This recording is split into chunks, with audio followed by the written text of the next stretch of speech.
बृहस्पतिवार की दूसरी व्रत कथा। आइए शुरू करते हैं। एक दिन इंद्र अहंकार पूर्वक अपने सिंहासन पर बैठे थे और बहुत से देवता, ऋषि, गंधर्व, किन्नर आदि सभा में उपस्थित थे। जिस समय बृहस्पति जी वहां आए तो सबके सब उनके सम्मान के लिए खड़े हो गए, परंतु इंद्र गर्व के कारण खड़ा न हुआ। यद्यपि वह सदैव उनका आदर किया करता था। बृहस्पति जी अपना अनादर समझकर वहां से उठकर चले गए। तब इंद्र को बड़ा दुख हुआ कि देखो, मैंने गुरु जी का अनादर कर दिया, मुझसे बड़ी भारी भूल हो गई है। गुरु जी के आशीर्वाद से ही मुझको यह वैभव मिला था। उनके क्रोध से सब नष्ट हो जाएगा, इसलिए मुझे उनके पास जाकर क्षमा मांगनी चाहिए, जिससे उनका क्रोध शांत हो जाए और मेरा कल्याण हो। ऐसा विचार करके इंद्र बृहस्पति जी के आश्रम पर गए। बृहस्पति जी ने अपने योग बल से जान लिया कि इंद्र क्षमा मांगने के लिए उनके आश्रम पर आ रहा है। तब क्रोधवश उससे भेंट करना उचित न समझकर वे अंतर ध्यान हो गए। जब इंद्र ने बृहस्पति जी को आश्रम में न देखा तो वो निराश होकर लौट गए। जब दैत्यों के राजा विश्वकर्मा को यह समाचार विदित हुआ तो उन्होंने अपनी गुरु शुक्राचार्य की आज्ञा से इंद्रपुरी को चारों तरफ से घेर लिया। गुरु की कृपा न होने के कारण देवता हारने व मार खाने लगे। तब देवताओं के राजा ब्रह्मा जी के पास जाकर विनय पूर्वक सा वृतांत सुनाया और निवेदन किया कि महाराज, दैत्यों से किसी प्रकार हमारी रक्षा कीजिए। ब्रह्मा जी ने कहा, तुमने बड़ा अपराध किया है जो गुरुदेव को क्रोधित कर दिया। त्वष्टा ऋषि के पुत्र विश्वरूपा बड़े तपस्वी ज्ञानी है, उन्हें अपना पुरोहित बनाओ, तभी तुम्हारा कल्याण हो सकता है। ये वचन सुनते ही इंद्र त्वष्टा ऋषि के पास गए और विनीत भाव से कहने लगे कि आप हमारे पुरोहित बन जाए, जिससे हमारा कल्याण हो। त्वष्टा ऋषि ने उत्तर दिया, पुरोहित बनने से तपोबल घट जाता है, परंतु तुम विनीत भाव करते हो तो मेरा पुत्र विश्वरूपा पुरोहित बनकर तुम्हारी रक्षा करेगा।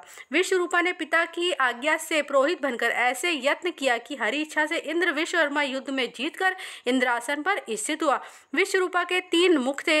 एक मुख से सोमपल्ली लता का रस निकालकर पीते, दूसरे मुख से मदिरा, तीसरे मुख से अनादि भोजन करते। इंद्र ने कुछ दिन उपरांत कहा कि मैं आपकी कृपा से यज्ञ करना चाहता हूँ।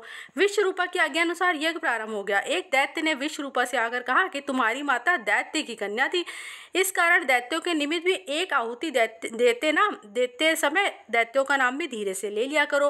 विश्वरूपा ने उस दैत्य का आह्वान कर आहुति देते समय दैत्यों का नाम भी धीरे से लेने लगा। इसी कारण यज्ञ करने से देवताओं का तेज नहीं बढ़ा। इंद्र ने ये वृतांत जानते ही क्रोधित होकर विश्वरूपा के 3 सर काट दिए। मदपान करने वाले से भवरा, सोमपल्ली पीने वाले से कबूतर और अन्न खाने वाले से तीतर बन गया। विश्वरूपा के मरते ही इंद्र का स्वरूप ब्रह्म हत्या के प्रभाव से बदल गया। देवताओं द्वारा 1 वर्ष पश्चाताप करने पर भी ब्रह्म हत्या का पाप ना छूटा, तो सब देवताओं के प्रार्थना करने पर ब्रह्मा जी बृहस्पति सहित आए। उस ब्रह्म हत्या के 4 भाग किए, उनमें से 1 भाग पृथ्वी को दिया। इसी कारण धरती कहीं ऊंची कहीं नीची और बीज बोने लायक नहीं होती। साथ ही ब्रह्मा जी ने वरदान दिया कि पृथ्वी में गड्ढा होगा, कुछ समय पाकर स्वयं भर जाएगा।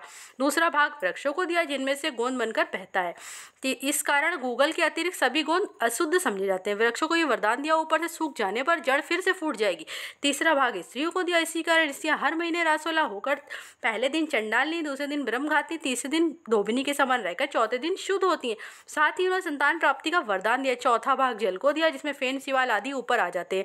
जल को ये वरदान मिला, जिस चीज में डाला जाएगा वह बोझ में बढ़ जाएगी। इस प्रकार इंद्र को ब्रह्म हत्या के पाप से मुक्त किया गया। जो इस कथा को पढ़ता है, सुनता है, कहता है, उसके पाप बृहस्पति जी महाराज की कृपा से नष्ट हो जाते हैं। बोलो बृहस्पति जी महाराज की जय।